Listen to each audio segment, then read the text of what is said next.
Ladies and gentlemen, boys and girls, marks and smarks alike, we proudly welcome you to the internet's only wrestling podcast.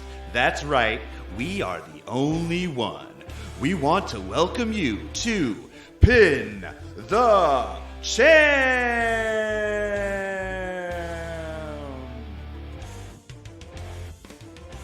Happy Mother's Day Eve. Welcome to another episode of Pin the Champ. I'm Jeremiah with my pals, Song. What's up? And I almost said Sawyer. R.I.P. Yeah, Hey, Sawyer. remember that guy. Yeah. And Kyle. I'm kidding. What up? What up to Buff Bagwell's mom? Yeah, Buff Bagwell's mom. Call back. Today is our review of WrestleMania 37 Sunday. You could consider our way too late review or way too early review of Mania, depending on how you look at it.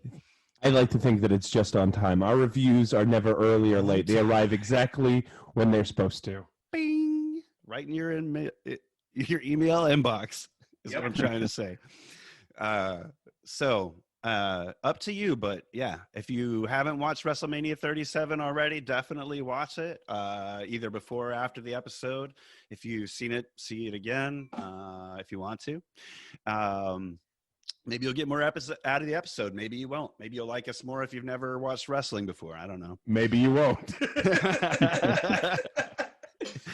So we also wanted to let you know that that I know last episode we were all up in arms because we were like, it's the end of the world. WWE Network's down. We don't know when we'll ever be able to see another episode of Old Raw. Well, from then to now, They heard our cries. They heard our cries, and they went ahead and posted the episodes of Raw that we need to continue doing what we've been doing, which I think there was legitimate tears in our eyes because we were like, wait a minute, everything else current is like 2 to 3 hours long, and I like not to like shit too much on new product, but I will say like the daunting idea of having to like. I mean, I watch new wrestling, but like I choose when I watch new wrestling, if that makes sense. Like I will often miss weeks, 2 or 3 weeks of storyline, and catch up. But on the internet in 10 minutes. Exactly. The concept of having to sit through modern Raw and then review it and not just be like every week, just be like, God, this is too long. God, just so much bullshit. There's only 4 matches, and it's like, no. I am so fucking glad. Like, I mean, we would have done it. I would have done it because, like, we're here for the pinheads. Like, I'm here to make content. But Jesus Christ, I'm happy that we didn't have to do that. And eventually, we probably and hopefully will have to do it. But maybe if, hopefully the world looks out right. Eventually we'll be able to quit our jobs and just do this. Yeah, exactly. But yeah, in the meantime, we were a little nervous is what I'm saying.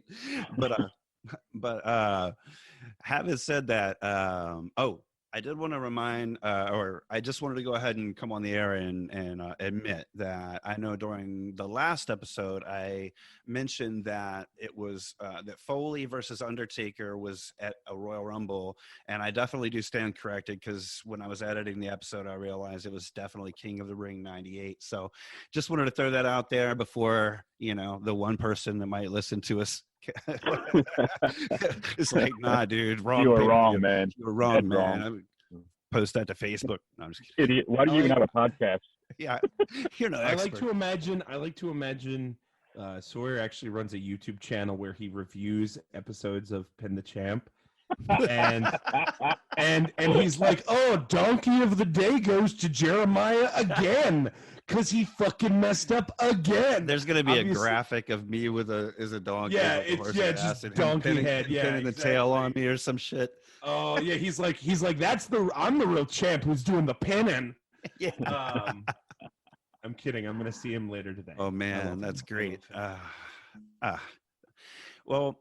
All right. Every episode for the last few episodes, we've been doing toast, right? So today, since it's Mother's Day Eve, we thought it would only be appropriate if we held up a glass to the mothers that put up with our wrestling fandom as kids, who allowed it to happen and still love us despite us being in our 30s and 40s and somehow still being wrestling fans. We want to toast to you guys. Thank you, Mom. I love you. Happy Mother's Day. You may not know who your dad is, but you gotta love and know who your mom is. Exactly. You're adopted. Cheers. Cheers to moms. Cheers to Moms. moms. I love moms. Soccer moms, hockey moms, all kinds of moms. I know you do, Song. Yeah, I do. Today, dear mother, is Mother's Day, and we're getting you breakfast in bed. Cheers, guys. Cheers to our moms. Cheers. Happy Mother's Day, Moms. Happy Mother's Day. Awesome. Diane, you're a saint. You're a great woman and a great mother, and I appreciate you very much. Oh, that's so That's sweet. sweet. And special shout out to my mom and my wife, especially my wife for putting up with 3 crazy kids and me. Boom. Yeah, for real. Saran is a saint. I would not fucking do that. Way to go, Saran. Like, Yeah. we're all just like, yeah, man. Having to put up a song must be. We're going to put our terrible. money together and buy you a fucking trophy. Jeez. She's a trophy wife in more than one reason. Exactly. There you go. Boom. Should we get off and talk about WrestleMania? Wait, that didn't sound right. Whoa. Yeah, let's get off and talk about WrestleMania.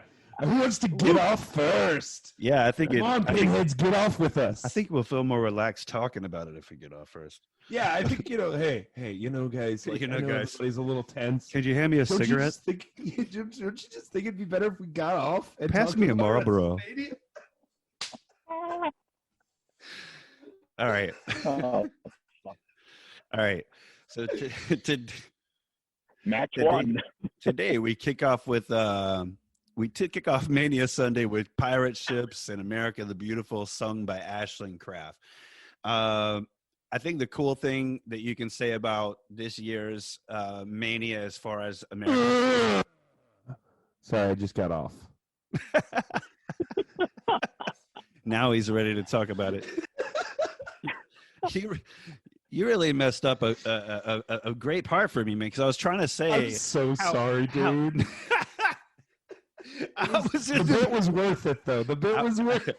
I think you would have been better if you waited till the end, because I was about to say how awesome it was for women to have sung America the Beautiful on both nights, Mania Saturday and Sunday, and then you could have been like, oh! No, I'm just kidding. Who was it first night? BB Rexler?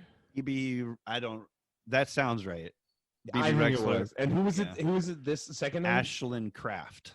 And yeah, I thought it was cool that females got to think headline these are- both nights. I mean, yes, awesome for the ladies. Shout out to the ladies.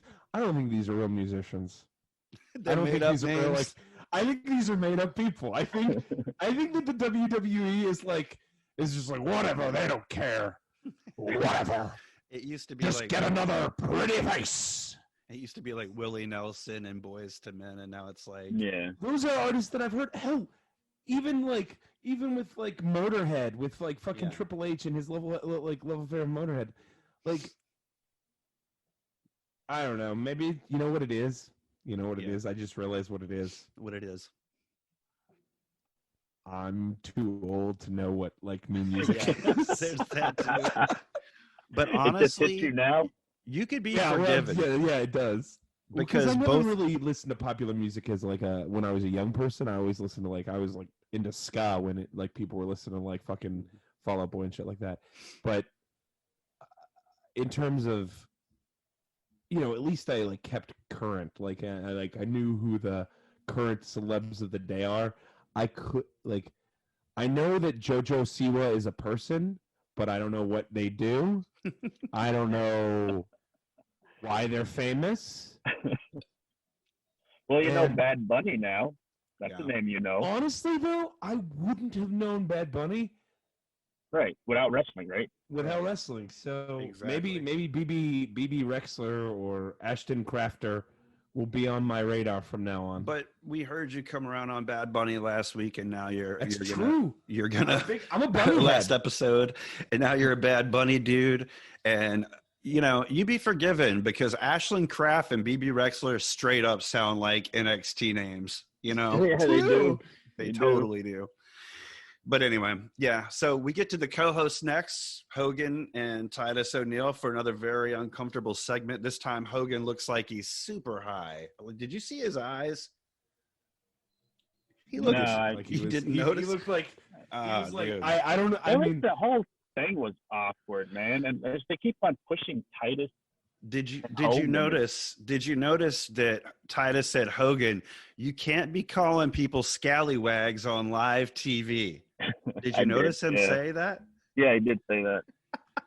I want to replace scallywag with another word. Whoa. Did you guys? I feel like this is going to. So yeah, like with like Paul White, when they made fun of him on Legend Night. Mm-hmm. That was like the final straw for him. Nail in the coffin. That was the nail in the coffin. Mm-hmm. What do you think is going to be the nail in the coffin for Titus? When do you think is the bridge too far for him? Well, because I've got news for Titus. Scallywags is not the worst thing Hogan's called somebody on tape. No, I don't think he wrote that. I honestly think that was the writers making fun of the whole situation. Oh yeah, it is definitely. I know. And so I know like, that. Oh yeah, I know you know that, but like I just wonder like Titus especially is one of those guys who has been a team player for fucking ever. Mm-hmm. Right. And like you can't just you can't just beat your dog and then expect it to come back and lick your hand. Like eventually it's gonna fucking bite you. Right. And I don't know. I feel like Titus needs to bite back. He's too good to be treated like what he is. He's better than that. I don't think he's a great. I mean, he's an okay wrestler, but like he's better than that. Certainly. Well, he seems like a genuine person in every interview he's done, and he's done a lot for the community also. And I guess like WWE just like to put him out there as like their ambassador, their face, and things like that. But I think forcing him to work with Hogan is like. That would have been my final straw if I was him, but maybe he has too many zeros in his check. I don't know. Maybe, you know what I think it might be for... that might be what it is. Yeah, and you know what else it might be for Titus? It might be that Titus, being that genuine person, knows that WWE is still going to give him the biggest platform. Could be, yeah. Yeah, it absolutely could be. But everybody's going to have their breaking point, man, and I don't know if Titus truly does want to help Hogan's cause of trying to be all right or not, or if that's totally driven by WWE, but it's definitely worth asking, Yeah. So anyway, we get on to the very first match of the night. Okay. We got Randy Orton versus The Fiend. Let's go ahead and run through it. So Bray's entrance is really cool as usual. He turns back into regular Fiend at this point instead of being Burn Fiend. Bliss comes out, and this time she's got dark face paint. And I wasn't into the face paint. You guys? Wait, she didn't come out with the face paint, did she? Mm-hmm. I thought that was later in the match. No, she had... Oh, you just saw the dark around the eyes. Mm-hmm. Okay, yeah. Yeah. It threw me off. It's hard. I'm an Alexa mark, so anything she does is good. I through a friend of a friend. She's a friend of one of my friends, mm-hmm. and so I've gotten to meet her a few times. And she's one of those celebrities that they're like, I'll never meet your celebrities. They'll just let you down. She is a fucking joy. That's awesome. She makes you feel like you are an important person to her. And even if you're probably not, even if you're a dude she's met 2 or 3 times, where it's just oh, I really, really like your work. You're very nice. She is class A type of human. So that's awesome. Anytime she is featured, I'm just fuck it, it's good. That's awesome. I realize that's not good. Yeah. That's not fair, but I don't give a fuck. So well. you know, and I don't know that the face paint would have been her direction or not anyway. It was kind of a weird angle in the first place. So when Bliss comes out, we get a look at this giant Jack in the Box, which is awesome, right? It's huge. She turns the handle and we hear Pop Goes the Weasel, and we know it's going to be a special entrance for the Fiend, right? Out comes the Fiend from the top of the box. Super sweet entrance. Randy looks worried at this point. He's seeing Bray up on the top, the Fiend up on the top. He walks around the top of the box and he plays up to the crowd before he flies off the top of the box onto Orton, which was also really cool. The Fiend then attacks Orton with his usual offense, including the neck snap thing that he does. Orton does get some of his offense in outside of the ring, and then with his draping DDT, and then by sidestepping Bray and smashing his head into the giant Jack in the Box. Now, finally, the Fiend counters the RKO with a mandible claw and goes for Sister Abigail. The fire goes up. I thought Kane was about to interfere at this point. But then we see Alexa Bliss, and she's cross-legged up on the big box. She's got this same black goo that Orton was vomiting during this feud pouring down her face. This distracts the Fiend for just long enough for Orton hit one RKO for the victory. After this match, the Fiend stares at Bliss before the lights go down to end the segment. I remember that this match felt longer this time than the first time I watched it, though. I don't like it. I don't like the direction that they're going for. I mean, the start of the match was pretty cool. Like you said, the entrance was nice, but then they had the Fiend no-sell a bunch of Orton's offense, so I thought for sure he was going to take that win, and then again, one RKO puts him down for 3. I know they want to protect the RKO as a finisher, but one in a Mania match against a guy that's supposedly indestructible just made no sense.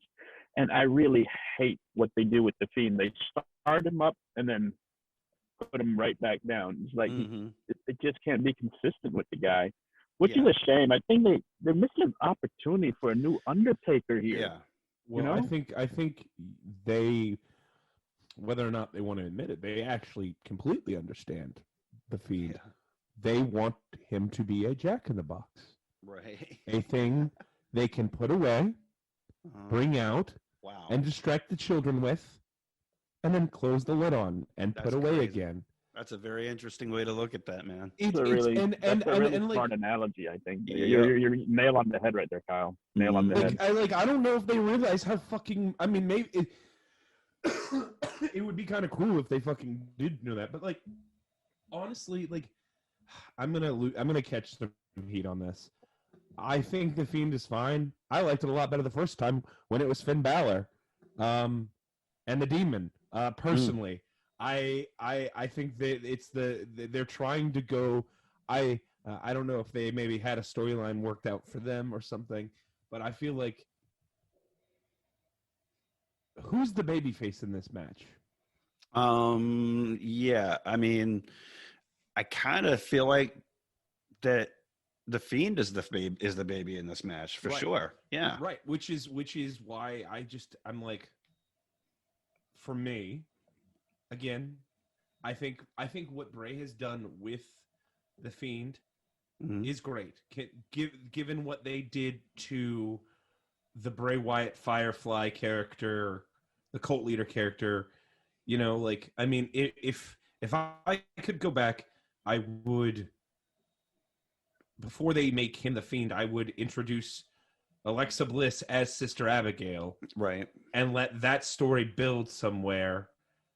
And then if they wanted to reveal that she's not or whatever, or this, that, or the other, you can go down that road. The Fiend doesn't do it for me. Like, he doesn't look like it's too gimmicky. It's too horror.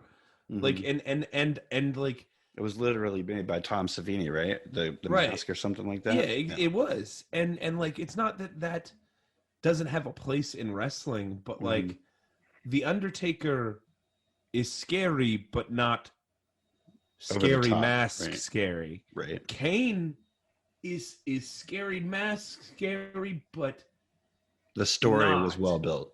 It's not though. It's not. It's just a plain face mask, you know? Like, Same with Mankind. It was just leather straps over his regular face. Like, it doesn't... There's a point where it goes from being scary to cheesy. Mm-hmm. And The Undertaker, Kane, and Mankind don't have that in between. It's just good from here to here. You know, when you're young, you're like, oh, that's a scary mask. That looks creepy. Then when you're older, you're like, oh, that looks like a cheap Halloween mask you get at Spirit. Right. And then when you're like fucking 30 or 40, you're just like... I feel like if they played the whole Bray Wyatt versus the Fiend versus Firefly Funhouse Fiend, if they played that whole universe of things correctly and throwing Bliss in there in a right and well-built way, it could be done right and in a way that the mask that he's wearing makes sense.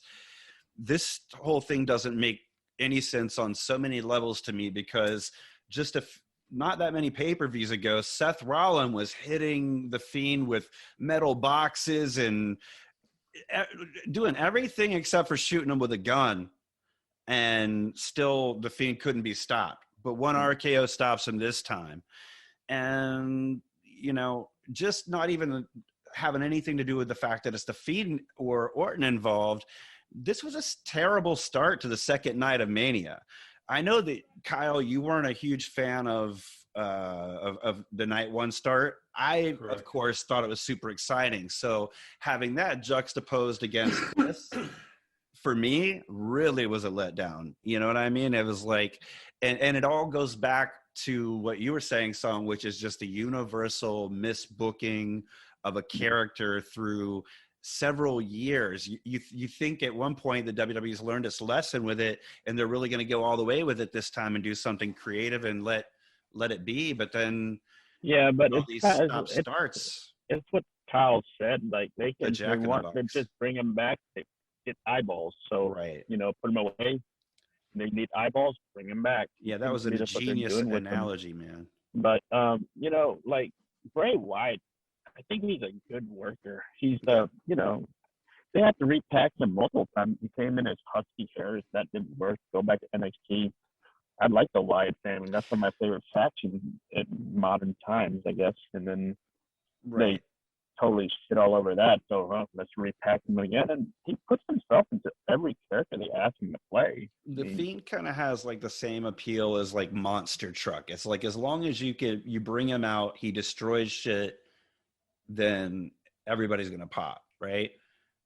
But if he's not crushing shit, then you know, and he's getting beaten up all the time, nobody's gonna love it. Why do you think they want him to be a Jack in the Box? Why is that? What is that? What is it about? I guess Husky, or I guess Rotundo Jr. I guess is a performer. No matter what character we're portraying him as, that somebody so creative, talented is still misbooked consistently. I don't know. I don't know. There's so many. I mean, they didn't know how to use Bo Dallas. Bo Dallas is an incredible worker. Oh God, he was great. One of the guys who can do an off the cuff promo. Mm-hmm. And I'm not a Bo Dallas fan, but like objectively, the guy is a better worker and a better promo than a lot of the people who are out there now. Right. And they didn't know what to do with him. How could you not know what to do with him? I mean, there's literally whatever. I mean, the same with, you know, it's the same with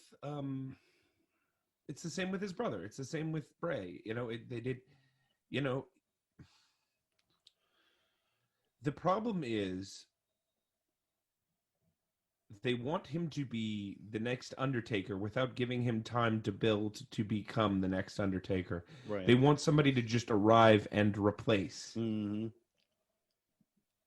And that's never going to happen. It's too big of shoes to fill, or to ask anybody to fill. Look at how they booked the Undertaker originally. Right. Mm-hmm. Yeah, he was unstoppable. Book him like that. Book someone like that, and you'll make a character like that. Look at John Cena. Mm-hmm. You book him like Super Cena, And then they become Super Cena. Yep. All right. So enough of us hounding WWE about the treatment of the Fiend. We know that beginning match just, at least, how did you guys feel, Pinheads? How did you guys feel about that as your opening match? How do you think it stacked up against the first match of Saturday? We definitely want to hear your opinion on that. Next up, we get the host of Mania. They are in the back with Eric Bischoff. Bayley interrupts them, and she says she's a big fan of Eric's podcast and invites him on her show. Bischoff says he's a book guy and he doesn't really love TV too much. He said he's a fan of Bianca versus Banks, however, and he said he'd like to have both of them on his show. This really pisses Bayley off, makes her jealous, so she runs down her accomplishments. On that note, Bischoff asked Hogan about the boat he was talking about earlier, so they can back out of the Bayley conversation. This just leaves Titus O'Neil with Bayley. Then he says he's got a Hall of Fame stuff to do. So, yeah, guys, Bayley again showing her presence on Mania Sunday in the backstage segments as, in Kyle's opinion, the real host, right? Mm-hmm. I think they just put Bayley there to keep Titus away from Hogan. She's the babysitter. She's kind of like the middle. The babysitter for those two. Yeah, she looks like, I don't know, man. Like Bayley looks like straight up librarian lately. I don't know. I don't know. She had I don't know how many glasses she's wearing. She had one on her head. She had one that she was wearing. How many fucking glasses do you need? Yep. Next matchup, we get Natalya versus Tamina, which, what do we call them? Superfly Foundation, right? That's the Superfly Foundation. Versus Nia Jax and Shayna Baszler for the women's tag title. We'll run through some of the highlights of this match. So Natalya and Baszler started off. Shortly afterwards, Baszler tags in Jax, who overpowers Natty. Jax asks for Tamina, and Tamina tags in. At this point, they get into a headbutting and a forearm fight for a few minutes. Now, I particularly love the back body drop of Jax by Superfly Foundation. The knee from Baszler to Natty was also very ugly. I thought her bottom teeth were done for during that kick to the face. Dude. Yeah. Gross kick. Tamina powering out of Baszler's choke and reversing it into a Samoan drop was also really cool. Nia's double cross body onto Superfly Foundation was great. Actually, props to all the women in this match. They really worked hard. I felt like there was a lot of character work going on as well. A lot of the trash talking was awesome. There was a narrative of sorts through the match of Tamina trying to body slam Nia Jax. And when it happened, it wasn't a very pretty slam, but it still popped the crowd. After that, Tamina missed the Superfly splash, this time on Nia. And Natty puts Jax in the sharpshooter, but Baszler comes in at the end and puts the clutch on Natty to knock her out for the win. She passes Natty right out. What'd you guys? You feel like the right people went over here? No, I don't think the right people went over. If they're gonna go through the trouble of having a tag team turmoil match the night before to set up this match, they should just go ahead and finish that script and have the winner of that tag team turmoil win the title off of Jax and Baszler. And I think it's time to take the strap off of Baszler and Jax. I mean, Baszler, she came in as a badass singles competitor. I think it's time to go back to that MMA badass. I think you're right. Character. These are the correct. That is correct, so. And I think they.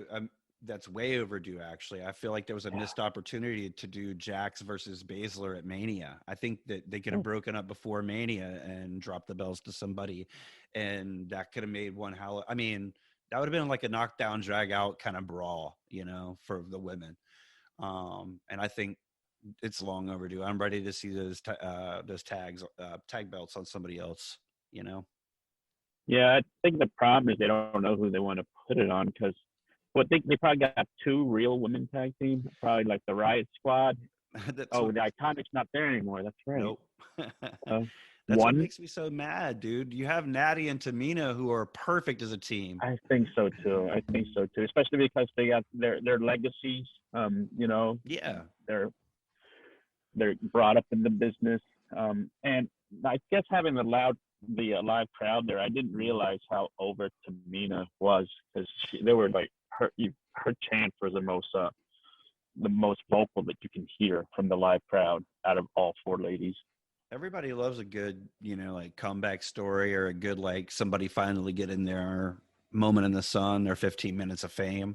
Yeah, she's never gotten her moment in the WWE, has she? Right. There's and a reason for that. Fans gravitate towards this kind of thing, when they see a story to hook up onto, like a Kofi Mania or a Yeselmania, or what about a Tamina Mania? So next up, we get a video package of Sami Zayn versus Kevin Owens. And then they invite special guest commentator and new Hall of Famer out, JBL. It was cool to see JBL out commentate this match. First of all, I want to say that for everything WWE drops the ball on, I'm glad they gave Sami Zayn versus Kevin Owens a WrestleMania match. Yep. Agreed. Yes. Let's talk through some of the big moments of this match. I'm going to stumble through these. Zayn comes out first and he introduces Logan Paul. I want to note that the very first move of this match was a pop-up power bomb by Kevin Owens.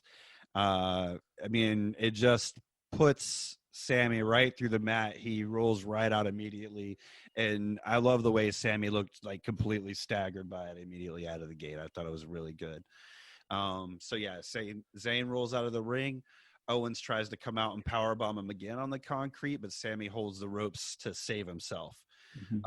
Kevin Owens flips Sami Zayn and just drops him on the ropes belly first, which was freaking awesome. It was like, that had to hurt. Yes, absolutely, dude. Kevin Owens then hits Sami Zayn in the corner with a cannonball. This is all during the beginning of the match too, and that was just the opening segment, Things take a turn when Sami Zayn finally performs a brainbusters on Owens right onto the apron outside the ring. At one point, again, a Michinoku driver gets Zayn a 2 count on Owens. Shortly after that, they trade punches on the corner post up top while Zayn tries to superplex Owens. But Zayn falls, and Owens hits a splash on Sami for yet another 2 count. Now, Owens hits Sami with a package neck breaker. Later, tides turn again when Sami Zayn hits an exploder on Owens in the corner. Zayn tries to hit the haluva kick, but Owens dodges this.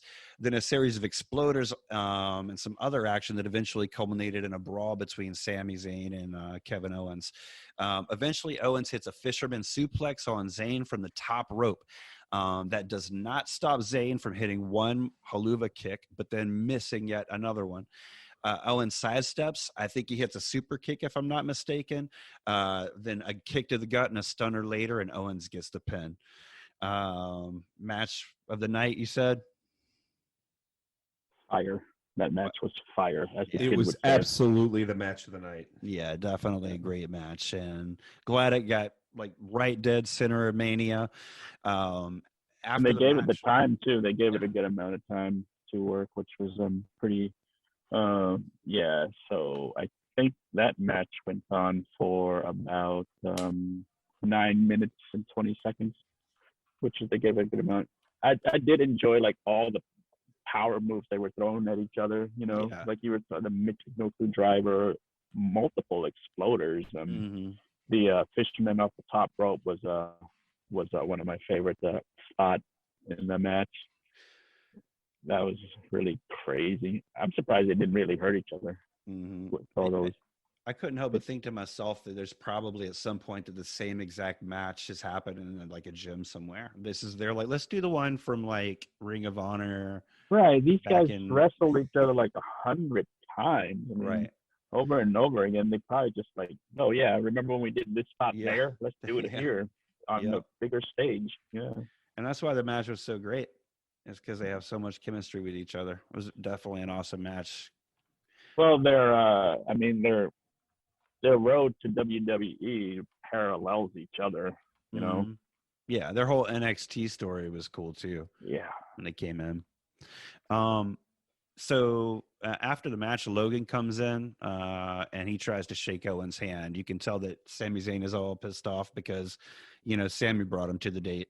But you could tell that that Logan is loving the fact that Owens won.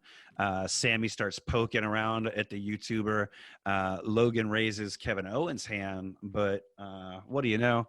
He kicks Logan right in the gut, hits him with the stunner as well to pop the crowd.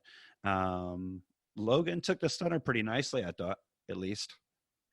I'm just glad he wasn't involved in the decision of the match. I mean, I don't know what that guy is, but he comes off as a douchebag. Yeah. Did you? I knew nothing about the guy at all, but then a friend of mine actually pointed out that this dude is now. There was like some kind of press conference that he had with like Floyd Mayweather, because for what I understand, from what I understand, Logan Paul's maybe brother. I'm not sure. Don't quote me on this. You guys. I don't know. Either, better. But I think his brother is actually fighting Floyd Mayweather or something like that. I don't know. Jake Paul, yeah. Jake Paul, yeah. There you go. So okay. So yeah, that's all I know of the guy. He actually no, but listen, dude, he grabbed the hat off of Floyd's head. Oh. Yeah, but yeah. It was pretty funny. I gotta go watch clips now. Yeah. It was. Did Floyd kick his ass? I think Floyd's entourage kind of tried to jump all over him or something like that. I don't know. I don't know much about it. I guess what I boxing has gone down the drain now, where they have to bring YouTube people to fight Floyd Mayweather. Yeah. It was cool to see Kevin Owens go out to the crowd. I guess he was probably kissing his wife or his mom or something. I hope that was his wife. Yeah, definitely. And then maybe we shouldn't be calling it out. It's like, oh, that's his mistress. Oh, shit. Oh, shit. Yeah, no. I don't want Kevin Owens to come on the podcast and kick our ass for saying that. You know, he's a huge family guy. Yeah, I know. But yeah, he actually said hello to somebody else too. I wonder who that was. But, yeah, he did he must have had some friends and family in the front row. That's got to be cool. So after that, we go backstage to Matt Riddle, or just Riddle segment. He's with the Great Khali, another brand new Hall of Fame inductee. And he pitches a giant store to Khali. It's really cheesy. He's talking about, giant this, giant that, giant whatever. What was cool is eventually Rob Van Dam came out for a second here, and he plugs his RVD rolling papers, which is something that I'm kind of a little surprised that happened on.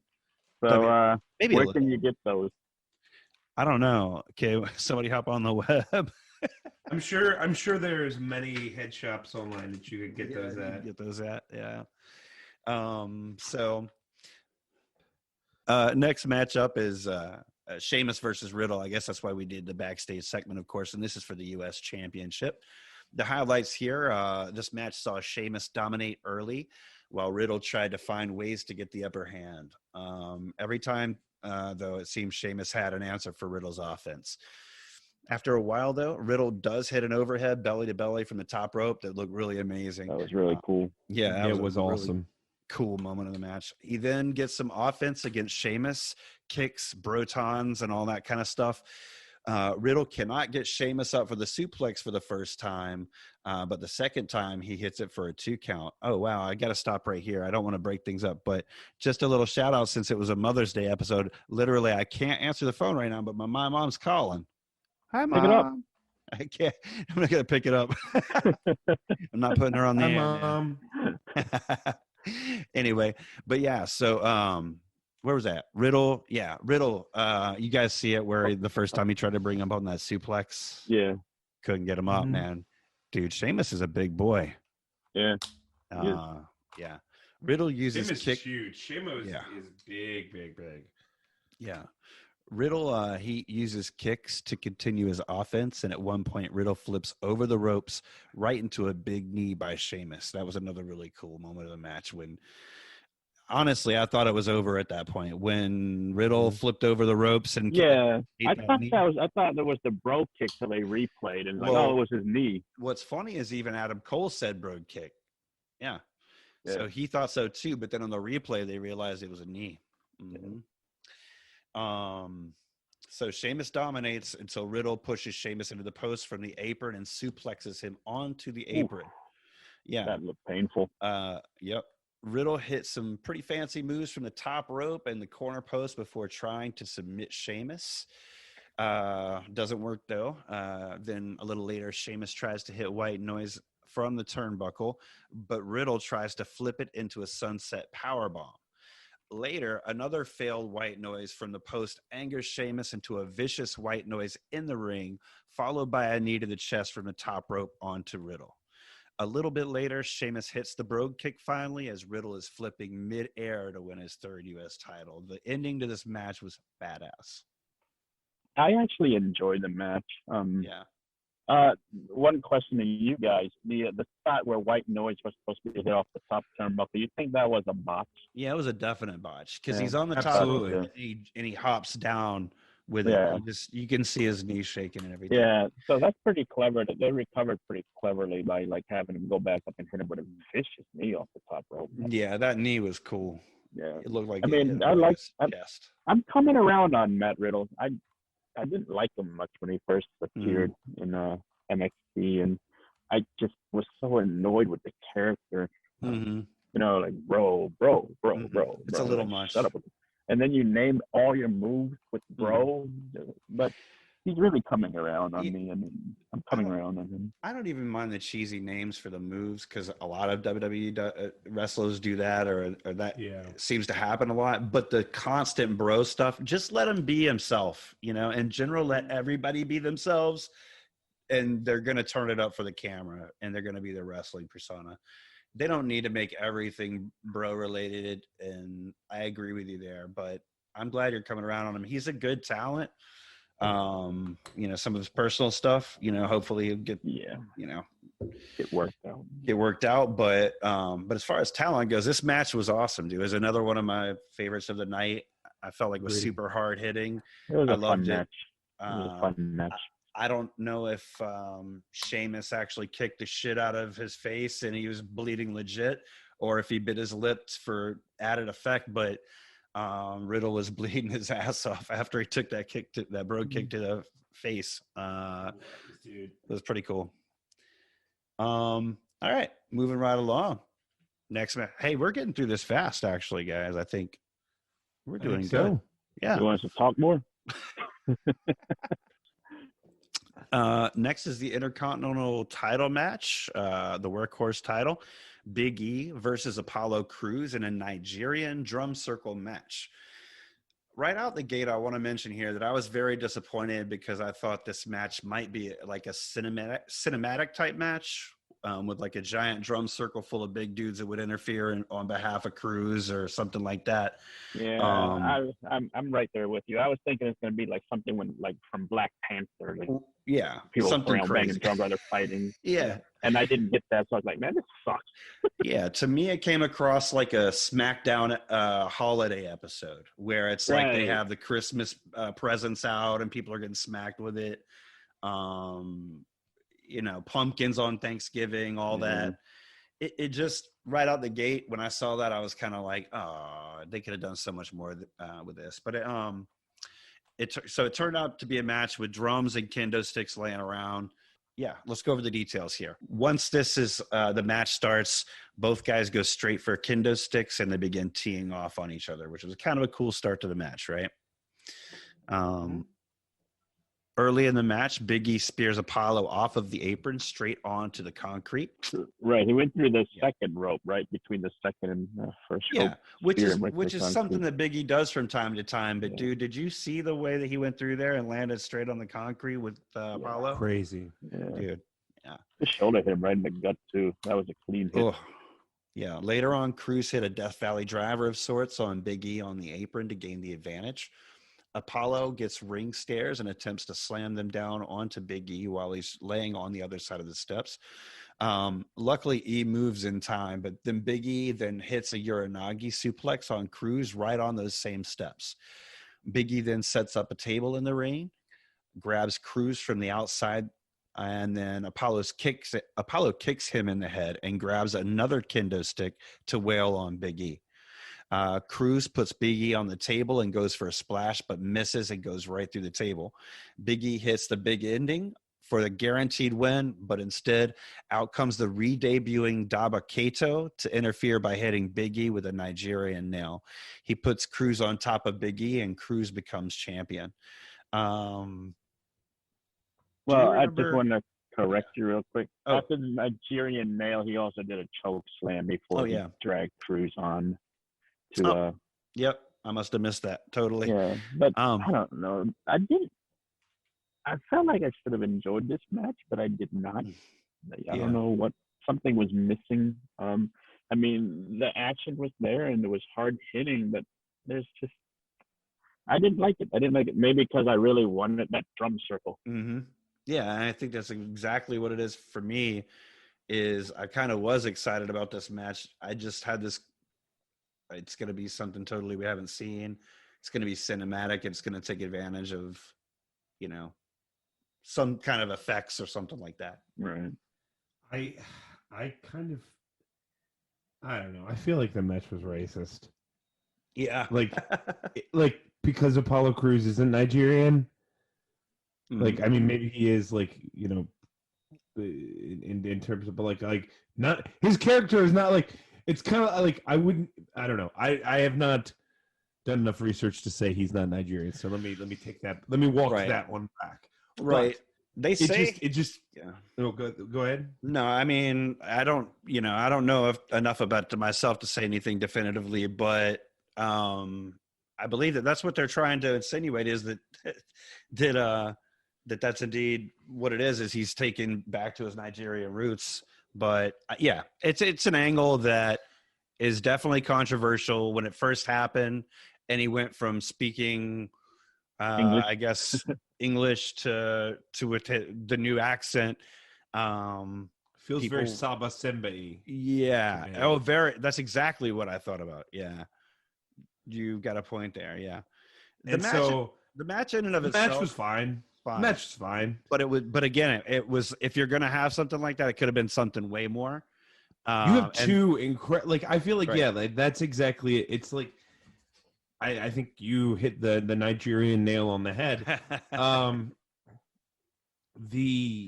You have, like, Big E, and again, Apollo Crews may not be, the most charismatic dude in the world, but he is an insane physical athlete.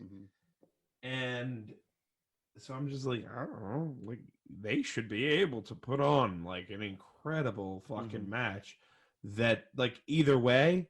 So, like, I guess they're just kind of like, who cares? Right. I mean, I'm all on board with because of what you said about Cruz, with him having a supporting cast, like a Daba Kato. I forget what his name is now. Do you guys? Commander Aziz. Commander Aziz, that's right. Something like that. Or, I think before that he had two guys behind him in military garb. They're kind of figuring out his thing as they go. They're like, we know he's African, and we know that Africans are, rebel fighters. And I'm just like, I guess. That's a valid point. They could have him typing emails in a basement trying to scam us. that would be really fucked. Well, hello, my friend. How are you today? That could be how he starts all of his feuds. He calls the wrestler on their phone and tries to scam money out of him. Oh my god. Oh shit. I also want to know, can we order a kendo stick from Amazon and have that as a punishment on the show? This match made me just want to be like, hit each other with kendo sticks. Can you order a kendo stick on Amazon? Amazon? You can buy anything on Amazon, man. Anything. How much does a kendo stick cost on Amazon? I have no idea, dude. I don't know. I have Amazon up though. Let me take a look. I think it's important. It is important. I was looking at getting some Crocs. Nice. Oh, God. Yeah, this is what the podcast has turned into, Song, if that's what you're wondering. I think kendo sticks would make a better foreign object than Crocs, but $20, $22. $22 for a kendo stick? Yeah, dude. Yep, I think we're looking at the same one. Yeah. I think we got to get one of those. Well, I'll need 2. Yeah, we'll need 3 actually. Well, here we go. $29 a set of bamboo. We'll invite Sawyer back on. We'll invite Sawyer back on for us. Here. I'm gonna send you this link. It's 2 for $30. Oh, that's amazing. So they have like a group price for. they have a family pack of kendo sticks. Well, the WWE is their biggest client. Yeah. Oh my God! I just got to pull this up real quick. Okay, that's amazing. Thank you. Yeah, I think we got to order.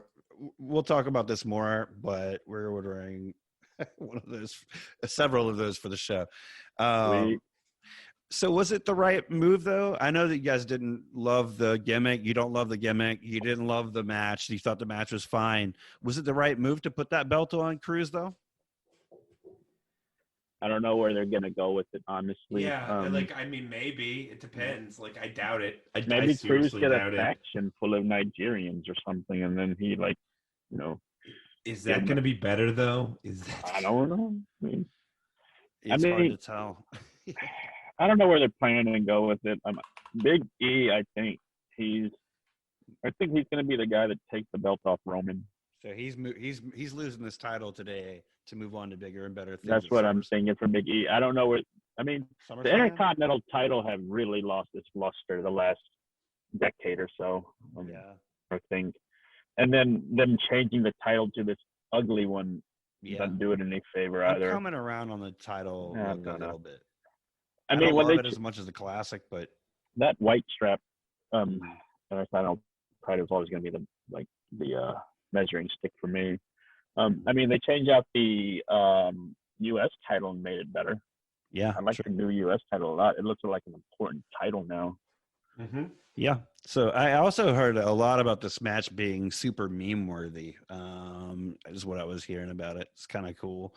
We could probably make up some memes and sell it for NFT.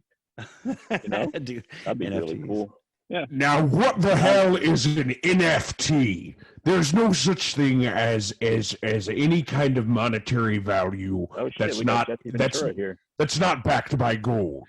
It's right. If it's not backed by gold, then it's not, or silver. I'm just saying. When I was in the SEALs, we didn't have NFTs. We had AKs and WMDs. But don't you understand, Jesse, that now we can sell a moment, like if you're jumping out of one of your aircrafts as an NFT and make you millions of dollars.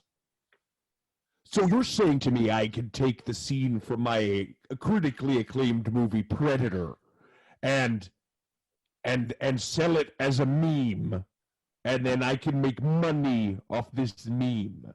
I'm exactly what we're telling you. Pretty much it. As the former mayor of Minnesota and the former governor of the state of Milwaukee, I think I was the governor.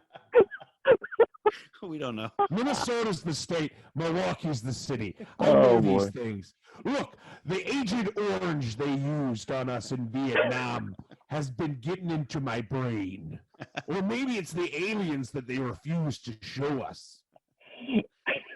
Thanks for stopping by, Jesse. We really appreciate that. Appreciate your input. Anytime, you pinheads.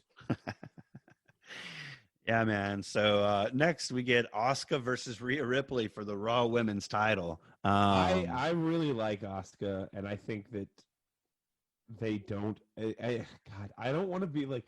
I don't want somebody's gonna be like, oh God, all Kyle says in this episode is like, oh, this is racist. Oh, this is racist. But they again, they don't know how to handle Asuka, and I think it's because they're not ready for Asuka. They're not cool with somebody who doesn't speak super duper good sounding English, because they keep trying to make her speak English and it makes her sound stupid. It's dumb. Let her speak her fucking however she wants. Who gives a shit? Can they just give her a translator if they want her to speak her native language? Put subtitles under. It's not fucking hard. They have a or what about that? Remember Kai and Tai? They used to have voice dub over them as they speak. Yeah, and I said that wrong. She doesn't sound stupid when she speaks American. What I'm saying is it's dumb to make her try to speak her second language all the time if she feels more comfortable, especially like with what you're saying, right? She can have a mouthpiece. You can. I've always wondered why not take advantage of subtitles. You know. I agree. Well, it's probably because like on TV we can use the subtitle, but live fans don't really get subtitles. Well, and I guess that goes back to you're absolutely right about that. It'd be better for her to have somebody as her mouthpiece. Yeah. All right, so Poppy comes out live for the intro of Rhea Ripley. It was terrible. I don't know about you guys, but I'm not into metal in the first place a lot. But you know, it was to me. Poppy. I thought, yeah. To me, Rhea looked almost embarrassed like about it. I don't know. Maybe I'm wrong, but I didn't like it. Early in the match, though, Ripley had Asuka down and was slapping her in the back of the head, which doesn't really seem like a smart idea against somebody like Asuka. Ripley's pace was methodical, and that's kind of what the announced team sold to us as well. Asuka gets some offense really for the first time with a beautiful missile drop kick. Then she starts hitting Ripley with arms and legs repeatedly and gets a 2 count out of it. Later, Ripley hits an impressive drop kick to Asuka while she's on the top rope. This takes things outside the ring where Ripley hits almost an Alabama slam into the apron. Then Asuka hits a DDT that looks like it would put somebody out for real onto Ripley from the apron to the outside floor mat. That was probably one of the most devastating moves, in my opinion, of this match was that DDT by Asuka outside the ring. Asuka eventually rolls Ripley back in the ring and peppers Ripley's face with kicks before Rhea Ripley counters into a standing submission. Asuka counters this into an armbar before Ripley stands her up and tosses her into the bottom turnbuckle. A little bit later, Ripley catches Asuka coming off the ropes and turns it into a riptide out of nowhere for the 3 count. The end of this match seemed a little underwhelming to me. How about you guys? It was abrupt, right? It almost came out of nowhere. I think. I was just like, wait. Yeah, I don't know if they like had to cut it short for some reason. I mean, it did get 13 minutes, so yeah. But it just felt like it was the not story the right wasn't ending. Complete. Right. Yeah. It just didn't feel like it escalated into the right ending. It didn't. There was the match itself didn't feel like it had its crescendo. Mm-hmm. It never got there, and then all of a sudden that was it. I mean, both ladies, they did good work. I just can't tell if Ripley's working heel or face. I'm not sure what she is. Well, that was Go ahead, Kyle. No, I was agreeing with Song. I was just like, no, right there with you, Song. Yeah, I agree with that too, because to me, somebody who's popping Asuka on the back of the head, you're being the heel, and also it doesn't make any sense because Rhea Ripley faced Charlotte last year's Mania, right, and lost to her. Why would she be in this year's Mania playing around when she, as a character, would be really serious about making sure this wasn't her second Mania loss? I don't know. That's what it was for me. They were talking about also that Asuka Mania record's not that great either. That's true. This is a match that sounds really good on paper, but I wasn't really thrilled about it, and I think it's because I knew that Asuka was gonna be losing, and kind of back to what Kyle said, they've never known how to treat her or push her, and I still want to see that dominant Asuka run on the main roster. I want to see her be NXT Asuka. I don't want a copy of it, but I want her to be acknowledged, that would be awesome. Yeah. I would love that. So I don't think I was into this match for that reason. I think it's because I'm still not all about Asuka having these not meaningless title runs, but runs that aren't. Yeah, her title run just don't feel like, like when Sasha had her title run, that felt like an important run. like Asuka had the SmackDown title, and then they kind of just let her drop that to Charlotte just so they can get that giant main event 2 years ago. So the booking is really bad with her. It seems like they only put the title on her when there's no one else that they can, they want to put it on, or there's no one else they feel that can carry the title. So they're like, here you go, Asuka. And she only got this run because Becky got knocked up, right? Right. Yeah, man. I agree with all that. I also don't think that they really exactly know who Rhea Ripley is as a character yet either. And I think that's another thing. I think that goes back to the heel and face thing. They don't really know whether she's being a heel or a face. They don't know if she's a cocky face or, I don't know. It's just that title's going back to Charlotte in like a month, probably. Probably right. After that match, we get the host Hogan and Titus again, thanking everybody for watching. Bayley comes out angry that they didn't thank her as well. Bayley cues up some pyro, and it actually works. We get a good fireworks display. But then the Bella's twins come out, and Bayley says to Nikki, "Don't know if you've heard, Cena's not here." To this, Nikki slaps Bayley, and when Bayley tries to respond, she gets beat up by the twins. This is that little, I guess, break between the last match and the main event of the night. Do you think this is a good way to close out the Bayley segment? I guess if you're bringing the Bellas back. Yeah, that's the thing is I thought this was going somewhere big with something, but it doesn't really seem to be anything but just like a opportunity to get the Bellas over again, right? So, You guys ready to talk about the main event? Yeah. All right. Cool. If you can call it that. Oh, wow. Okay. I think we're going to have a difference of opinion here. Okay. So, Daniel Bryan versus Edge. I was going to say, let me clarify. Yeah. It's not that I don't think that this was a good match. I just wonder if this would have been a main event match in any other WrestleMania. Fair enough. Let's break it down. I liked Edge's entrance first. I love the lasers during his entrance. I thought they were like pretty hardcore entrance there for him. But everybody, of course, starts off this match trying to gain an early upper hand. The first thing of note is that Reigns throws Daniel outside to Uso, and Uso delivers a kick and tosses Bryan into the stairs. Same thing with Edge. He gets tossed outside and has to deal with Uso's interference. Edge at one point turns the tide and throws Jay into the stairs. Edge then brawls with Reigns, actually manhandling Roman, tossing him from barricade to ring apron. I thought that was a pretty cool moment as well. Seeing Edge kind of get the upper hand on a bigger Roman Reigns. After that, Edge turns his attention to Jay again. He DDTs him right into the same steps. This actually takes a lot out of Edge, though. Officials come out. They check on Jay Uso. Daniel Bryan climbs back into the ring. Edge is in next, and they end up squaring off by themselves.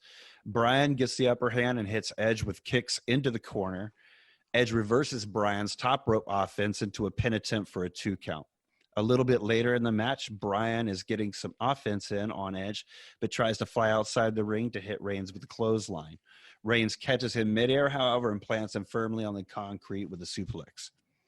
At this point, Edge immediately baseball slides out, hits Roman before the two return back to the ring, and now it's Edge and Roman.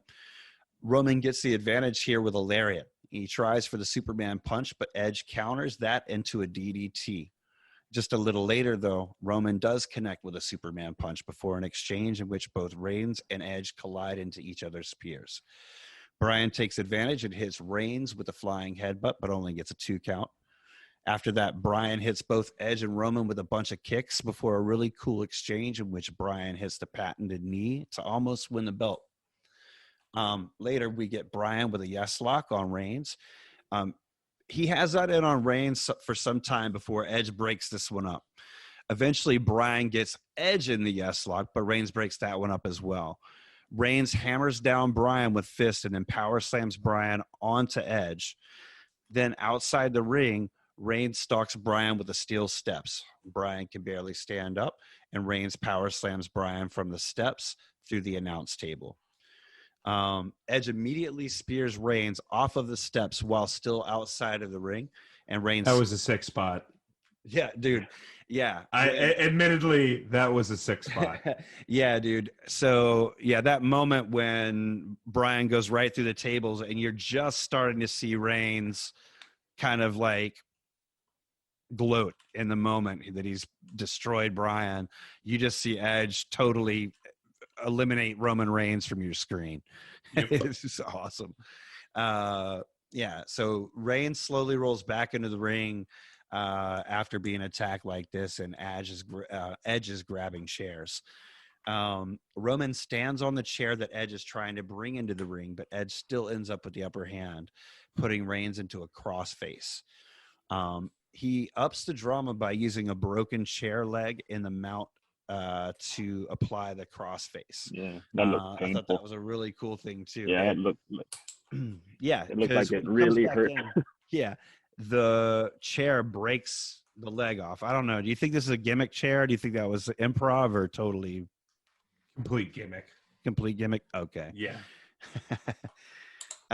So the cool thing about this is at this point with Roman, he's got this piece of metal in his mouth. He's about to tap out, but Daniel prevents this. He grabs Reigns' arm, keeps him from tapping by grabbing his hand, and he applies his own yes lock at this point.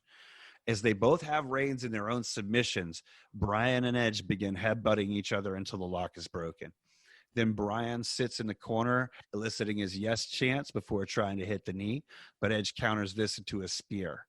Reigns comes at Edge, but Edge hits a spear on Reigns for a 2 count before Bryan pulls Edge from the ring. Yet again, more chairs come into play by Edge. Bryan and Reigns are both down in the ring while Edge unloads with a chair on both of these guys. So at this point, it's looking pretty bad, right? Roman has got a prone Daniel Bryan, a prone Edge, just kind of collapsed in the ring, pounding with chairs. Edge positions Bryan and Reigns for the concerto. He hits Bryan with the chair, but Uso stops Edge before he can hit Reigns with it. Edge spears Uso and grabs another chair to wear out Jay. And this allows Roman to spear Edge, hit him with the concerto, drag him over onto Bryan, and pin them both to retain. I was happy with the result here. I thought the right guy ended up going over. What do you guys think? I think the right guy did go over. I think so. The right guy retained. Especially given the fact that knowing what we know now about Daniel Bryan not feeling like he wants to wrestle that anymore. Just that feeling's not there anymore. I kind of wonder if they threw him into this triple threat match to just try to get him to re-sign his, to a new contract. But the match overall was I enjoyed it. There was hard-hitting spots. There was I think Jey Uso played his role. Everybody played their role perfectly. They had Jey Uso eliminated early to kind of give you the feeling like, oh, it's a true triple threat match. We're not going to get interference, blah, blah, blah. And then he comes in and does what he does and helps Roman win. The question now is, who do you think can take the title from Roman? Well, he is the guy. Big E is big on the list of that for me eventually, but then you've also got your Brock Lesnar's. Is he going to come back as a face? And that juxtaposition. Well, I was just thinking, I was like, they've set up a Brock. Mm-hmm. Yeah, I mean, that's kind of where it is. I'm still kind of like up in the air now. Is this legit? Daniel Bryan's gone? Is this? I've heard reports that Daniel Bryan's already re-signed. Then it's just kind of publicity. Oh, really? Not. I mean, just kind of like WWE publicity, right? It's like kind of that they know the answer already, but they're, it could be that he's already re-signed. There are a lot of people. I mean, I know personally, like from all the news that I've seen, of course, internet wrestling community wants to see him back in a number of different places, from AEW to Ring of Honor, or whatever the case may be. And then there's, people who want him to, be able to wrestle wherever he wants. You know what I mean? Yeah. So, I don't know. It's interesting. I thought that, well, first of all, real quick poll, who has the better spear? I think we talked about this already, but who do we think has the better spear? Big E. I'm just kidding. I already said it. No, I'm just kidding. Yeah. Out of this match, Roman. I think Roman. Yeah, I was gonna say I think Roman. Yeah, I would have to agree with you guys on that. I think it was Roman. I didn't recall anything from Edge that I said to myself, "Oh man, that was a sick ass spear there," But Roman always hits him pretty legit. But no, wait. What about the one from Edge onto Roman outside that we had just spoken of? I think that was a sick spear. Yeah. But I don't, I think the spot was sick. I don't know if that was the best one of the match.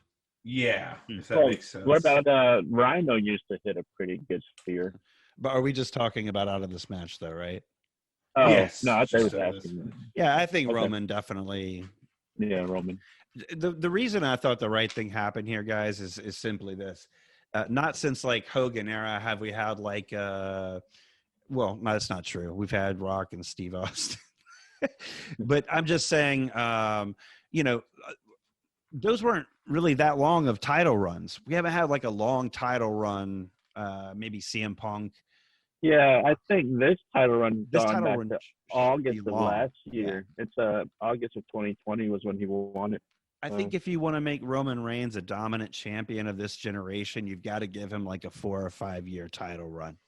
I think I mean, maybe they won't make it that long because nobody's got that kind of an attention span. But I think the days of having one guy carry a title for a full year I think that's over. Why? You think that's behind us? There's 20 I think titles. it's because people don't have the attention span to watch one person. We always want change. We want new. But I feel like in this, it's not that I don't agree with you because I understand that is kind of the short attention span theater is the thing these days. But with so many titles out there, I think there could be a story to be told since it hasn't been told in a while of one guy, especially like a heel like Roman Reigns who just like legitimately holds the title hostage for 4 years. But the difference between him and Brock is that he's here full time.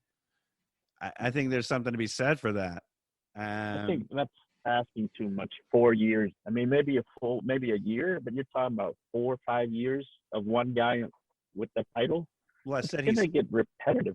He's here for 4 years. He doesn't have to wrestle all the time. He could be like Hogan was back in the day. Remember, Hogan didn't wrestle all the time. Maybe like on a Saturday night's main event and then on like pay-per-views, Right. But he'll have the title the whole time. Yeah, man. I'm just saying with 20 titles that are constantly changing hands, maybe one story could be this one person holding a title for a while. That's all. Maybe you can do it. Maybe you can do one of the secondary titles. But maybe. I could see. I mean, Brock didn't Brock do it for about a year? Yeah, 2 years. Yeah, and people got over a year. Really, yeah, but he wasn't here. Well, he wasn't fighting. Yeah, that was the issue. Like, if Roman is a fight, we have not seen a fighting champ just continue to demolish guys, and that would be showing up for promos. Like that make it where he's not even he's a fighting champ because he shows up every week. He only fights at pay-per-views or rarely, but he's there every week. Unlike Brock, who had to have Paul Heyman stand in for him, Roman is actually here every week to cut these promos, to attack people, so this and that, and that goes to exactly what Kyle's saying. That would be interesting. Because they don't have the patience to do this, but what they could do is they could build a baby face. Oh yeah. And that's what you need. They could build another Cena. They could build, you just let it build. Show show a guy, building, maybe he's a mid-carder, maybe it's Jey Uso, maybe Jey Uso's, I don't know if he's the guy, but like have the story be, that, or I don't know. I don't know, I don't think you typically build a baby face off of a heel. I think typically you build a heel off a baby face in terms of like traditional wrestling story. So maybe flip it on its head. But like, I don't know. I think I do see what Song's saying. People did get tired as hell of Brock, but my biggest complaint for me was that Brock was not a fighting champion. Right. And that I found super annoying. So, if Roman's there and he's fighting, maybe I will not have the issue. I will, as long as it stays interesting for me, that's all that I care about. And it's only going to stay interesting if the champion's there.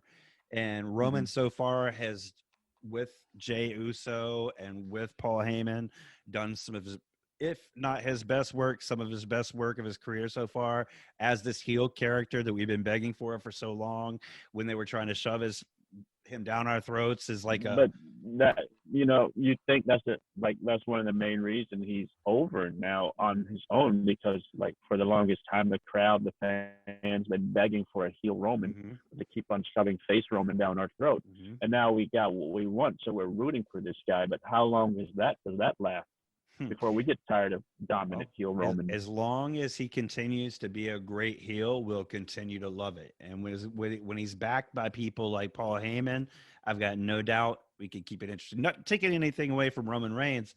He supposedly really stepped it up and become a locker room leader and has been for a while. So I have, faith on him based on his own merit too. But you can have faith in him, but you know how fickle internet fans, how fickle wrestling fans are. We turn on wrestlers, at the drop of a dime. Right.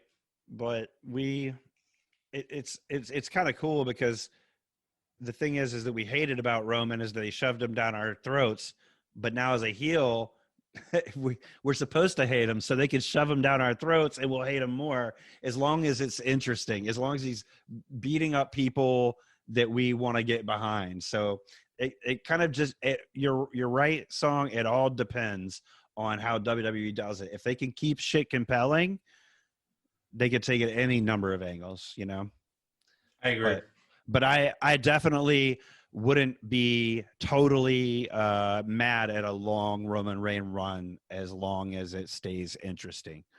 So anyway, guys, I'll tell you my overall thoughts of Mania here, compared to night one, Saturday night. I know we talked about this a little bit off the air. The first two matches sucked it out of me, the Bray Wyatt thing. And the reason is because I wanted to see Bray win. And then the second match was the women's thing. I wanted to see Tamina and I wanted to see Natty win. I thought this was Tamina's moment.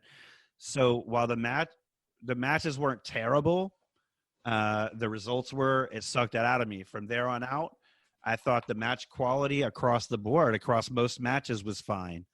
But I feel that the opportunities were with who won and lost. Because it matters, Song, who wins and loses. Are we really going to get into this debate again? I'm pretty sure I already crushed you. No, I'm just messing with you, man. But to me, that was it. It was just the match quality was good, but to me, I felt like there were opportunities for like Tamina to win and have that Mania moment, because I felt like that would have been a good result. That was my major problem in a nutshell. How about you guys? I'll ask you first, Kyle. In a nutshell, I think for me, only of two nights, only 4 matches felt like WrestleMania matches. What were those matches? Zayn and Owens. Zayn and Owens. I will say the main event of night 2 felt like. Night 2, okay. Hold on, I have to pull up night 1. Banks and Belair. Banks and Belair was awesome. Yeah. Maybe 5 matches. I'll say 5. There weren't basically like half, I would say. Like they could have, it didn't need to be 2 nights. They could have made it one night and cut down the matches significantly, and I would have been happy.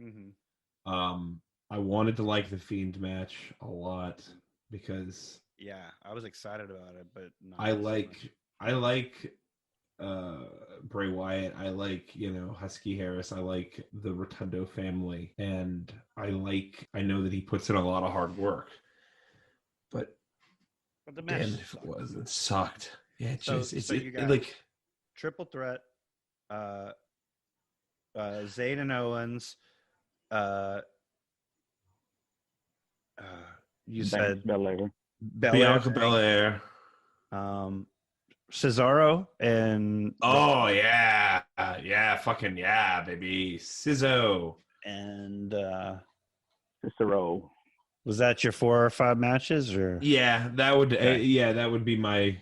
Everything else is just a toy. Gotcha. All right. What about you, Song? Overall thoughts on Mania Sunday? Similar to you guys, definitely I thought night 1 was better, but night 2 had Owens and Sami, and then also the Sheamus and Matt Riddle match I surprisingly enjoyed more than I thought I would. Mm-hmm. And then the triple threat match, it was a fun match. I know we've seen triple threats in Mania before, and like my measuring stick for that's always going to be the Chris Benoit, Triple H, and Shawn Michaels triple threat. But I think this is, probably a close second. Cool. Triple threat wise. Nice. Wow, that's high praise. That's good. Yeah, it was fun. I thought they told the story they're supposed to tell. Everybody played their role perfectly, including Jey Uso. Gotcha. I don't know what more they could have done to make that match any better. Right. The right guy won. Yep. Just my opinion. And then I'm with you guys with the Fiend and Orton match. I mean, I don't know where they're going with that. It's just an example of the WWF not knowing what they want to do with the talent they do have. Mm-hmm. They almost have too much talent. That's what it feels like. They've got more talent than they know what to do with. Yep. They don't want to release the talent because they don't want to go elsewhere. So, just keep they're talent around. gluttons. Yeah. I agree. Yeah. I could not agree more. Song that is nail on the head. Looks like Kyle thought this could have been a one-night show. It'd been a really great show, but was only like 50% happy with WrestleMania. I think me and Song are kind of a little more happy overall with it as a total product. I think all of us agree that Saturday night was better, and that those first 2 matches of Sunday night just really kind of put the brakes on before they needed to be there. So listen, Pinheads, we want to hear from you. Tell me, you guys, what was your top couple of matches? Tell me why I'm wrong. Yeah. If you thought it was one of the best Manias, we want to hear from you. I know that in general, the sentiment that I've heard is that this was a pretty good Mania. And I agree with that sentiment. With, like I said, a couple of exceptions. I feel like the wrong people went over on both nights in certain scenarios. But I thought that there were some great surprises. I think it was great that Lashley went over. I think that was the right moment. But just overnight, we had a great time watching Mania and talking about it with you guys. We want to hear from you soon. Aside from that, anybody else have anything to add? I think we covered everything, right? Yeah. Happy Mother's Day, Buff Yes. Bagwell's mom. Yes. We'll close it off tonight by saying one more time, Happy Mother's Day to you guys, and we'll see you next time on Pin the Champ. Good night, everybody. Peace. Bye. As always, thank you so much for listening. Now we want to hear from you. You can hit us up at pinthechamppodcast@gmail.com.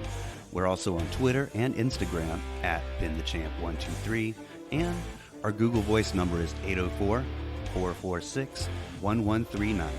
We can't wait to hear from you.